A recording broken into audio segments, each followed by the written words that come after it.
Hey guys, welcome to another tutorial of the Solution Journals. Today we will learn how to fix if your filters in Instagram is not functional, is not apparent.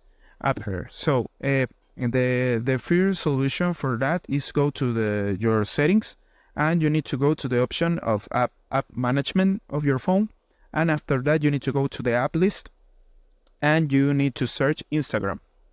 So in this part in Instagram, you need to go to the option of storage and cache, and you can clear the cache of the app.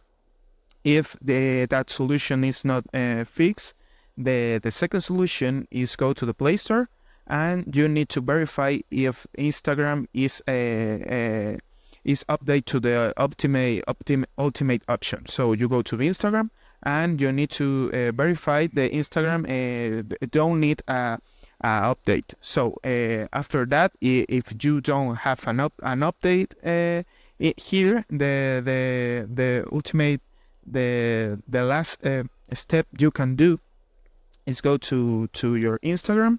You go to your profile in the superior right corner in these three lines. In the option of settings and activity, you go to the option of help of Instagram, and you pick here report a problem, and you pick here and go in the option of report problem, and explain to the super of help of Instagram what happened to your application, and they answer to you if they can fix the problem or not. So this is the process. I hope this tutorial was helpful for you. Follow us for more content like this.